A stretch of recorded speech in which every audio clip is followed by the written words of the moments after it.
Le chiffre du jour, 50%. Une personne sur deux est active dans la gestion de son épargne retraite en effectuant par exemple des versements supplémentaires sur leur support d'investissement.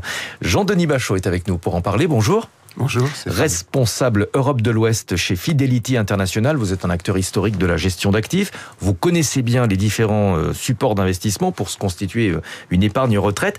Une personne sur deux qui gère activement son épargne retraite, vous pensez que ça montre une forme d'inquiétude sur l'avenir de l'actuel système par répartition ?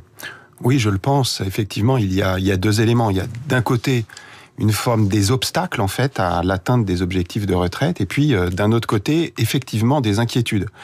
Ce qui ressort de cette étude, où on a interrogé tout de même un peu plus de 5500 personnes en Europe et 1000 personnes spécifiquement en France, c'est que les obstacles sont à la fois l'inflation, c'est ce qui ressort en premier, donc la hausse du coût de la vie réduit par le pouvoir d'achat de mon épargne, réduit le pouvoir d'achat de mon épargne. Il faut dire que le pic d'inflation à 10%, on n'avait pas connu ça depuis les années 80. Absolument.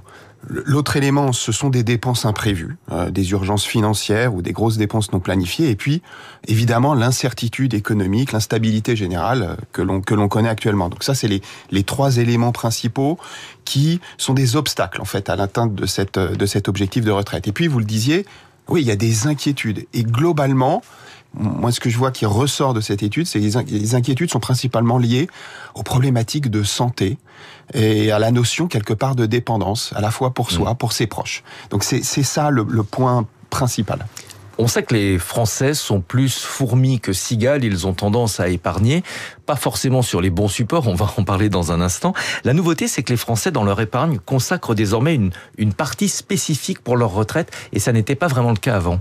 Oui, c'est tout à fait juste. C'est lié aussi à la mise en place, il y a quelques années de cela, d'un véhicule, d'un système spécifique, le plan d'épargne retraite. Depuis 2019, je crois. Depuis 2019, qui s'est bien développé, qui représente aujourd'hui à peu près 130 milliards d'encours. Alors, vous avez deux types de PER, ou bien vous vous occupez de votre PER tout seul, de façon individuelle, le PER individuel, ou bien vous avez un système collectif en entreprise. Perco. Voilà, exactement, le PER en entreprise, le PER collectif. Alors il y a plusieurs noms spécifiques et systèmes. Il y a aussi le PER obligatoire, qui est l'ancien article 83, mais peu importe. Faisons simple, PER individuel d'un côté, PER collectif de l'autre, et les deux réunis permettent effectivement de travailler le sujet de la retraite. Et c'est le PER individuel aujourd'hui qui est quand même plus important en termes d'encours. Alors pour ceux qui ne sont pas des professionnels de l'investissement comme vous, quels sont les supports les plus adaptés pour se constituer une épargne retraite ? Est-ce qu'il faut choisir ces supports spécifiques dont vous venez de parler, ou est-ce qu'on peut tout simplement investir dans l'immobilier ? On sait que les Français aiment beaucoup la pierre, en se disant qu'a priori ça devrait prendre de la valeur au fil des années. Alors il est vrai que quand on regarde les actifs financiers des Français, globalement ça représente à peu près 6 000 milliards, donc c'est énorme. Mais les actifs immobiliers, c'est globalement la même chose. Donc en fait, le tout, ça fait 14 000 milliards. Et quand on regarde les actifs purement financiers, donc les 6 000 milliards dont je parle, le dispositif qui rencontre historiquement le plus de succès, le plus connu de tous les Français, c'est évidemment l'assurance vie, qui représente à peu près 2 000 milliards.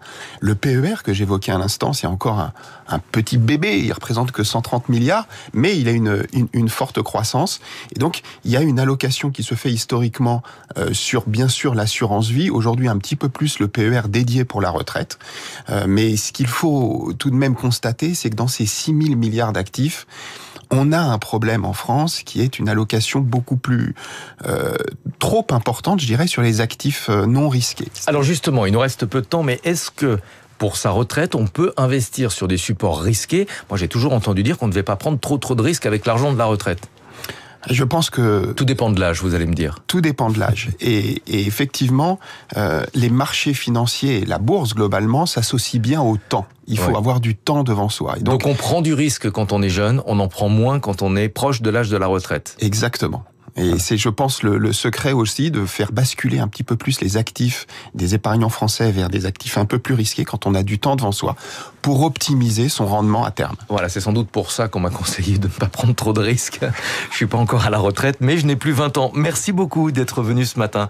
Jean-Denis Bachot, responsable Europe de l'Ouest chez Fidelity International, avec le résultat donc de cette étude que vous avez menée. Une personne sur deux en France est active dans la gestion de son épargne retraite. Bientôt 6h57, à suivre la matinale.